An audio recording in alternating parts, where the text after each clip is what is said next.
नमस्कार, मैं डॉक्टर कुंदन सिंह चुफाल। मैं यहाँ पे senior consultant radiation oncologist Rajiv Gandhi cancer hospital में काम करता हूँ। आज लंग कैंसर अवेयरनेस मंथ के मौके पर एक कुछ इंफॉर्मेशन आप लोगों के साथ में शेयर करना चाहूँगा।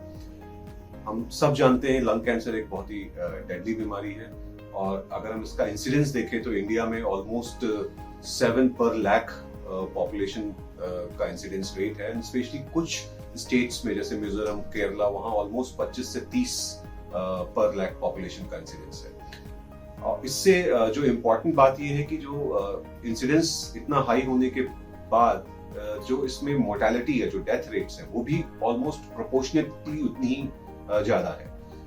तो इसीलिए बहुत जरूरी हो जाता है कि हमें इस चीज की अवेयरनेस हो कि कैसे हम इससे बच सकते हैं, सबसे इम्पोर्टेंट, और अगर हमें हो भी जाता है तो कैसे इसको अर्ली डिटेक्ट करके कैसे इसको जीता जा सकता है।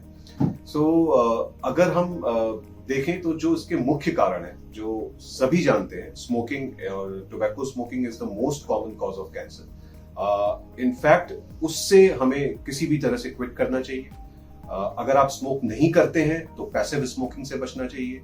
किसी भी तरह के पॉल्यूशन, जैसे कि आजकल हम देख रहे हैं पॉल्यूशन के लेवल्स इतने हाई हैं, उन पॉल्यूशन से बचना चाहिए। इनफैक्ट आप मास्क लगा के बाहर निकलिए, और घर में किसी भी तरह की स्मेल, कोई नया फर्नीचर आया है उसमें स्मेल, बहुत और भी तरीके के एक्सपोजर्स होते हैं, पार्टिकल एक्सपोजर्स, एक रेडॉन एक्सपोजर होता है।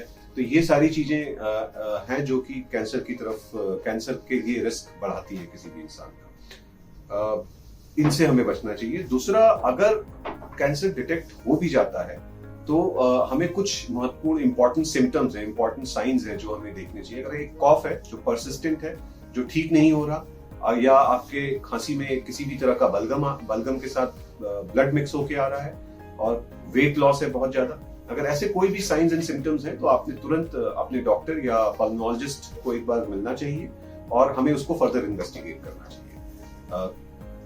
ये देखा गया है कि कैंसर जितनी अर्ली स्टेज में डिटेक्ट होता है उतना ही ज्यादा क्यूरेबल होता है। तो इसलिए बहुत इंपॉर्टेंट है कि हम इन चीजों को या इन साइंस को इग्नोर ना करें। और जो लास्ट में एक इंफॉर्मेशन जो मैं शेयर करना चाहूंगा कि आज जो cancer treatment, specially lung cancer के ट्रीटमेंट में जितनी भी डेवलपमेंट हुई है, चाहे वो रेडिएशन के फील्ड में हो, चाहे कीमोथेरेपी के फील्ड में हो, या चाहे सर्जरी के फील्ड में हो, उसमें बहुत ज्यादा डेवलपमेंट हुई है। इनफैक्ट जो हमारे एक जमाने में जब किसी को स्टेज 4 लंग कैंसर होता था तो हम कहते थे 3 या 4 या 6 महीने से ज्यादा नहीं बचेगा। पर आज की डेट में कुछ सिचुएशंस में ऐसा भी देखा गया है कि पेशेंट 3-3, 4-4 साल या 5-6 साल तक भी सरवाइव कर रहे हैं और अच्छी क्वालिटी ऑफ लाइफ के साथ सरवाइव कर रहे हैं।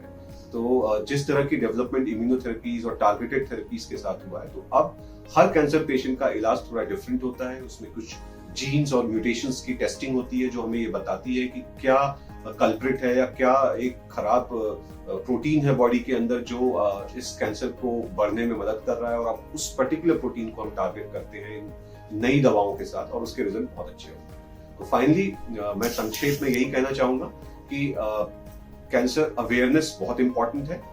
हमें स्मोकिंग सबसे बड़ा कल्प्रिट है, इससे बचना चाहिए, और पैसिव स्मोकिंग से बचना चाहिए अगर आप स्मोकिंग नहीं करते हैं। और साथ में हमें अवेयर रहना चाहिए अपने शरीर के साथ। किसी भी तरह के कोई बदलाव या चेंजेस हो रहे हैं, स्पेशली कॉफ, खांसी, खून में बलगम में खून, या इस तरह की कोई भी चीज हो रही तो हमें तुरंत डॉक्टर को मिलना चाहिए, और कोशिश करनी चाहिए कि अगर कैंसर होता भी है तो उसको हम जल्दी से जल्दी अर्ली स्टेज में डिटेक्ट करें। Thank you.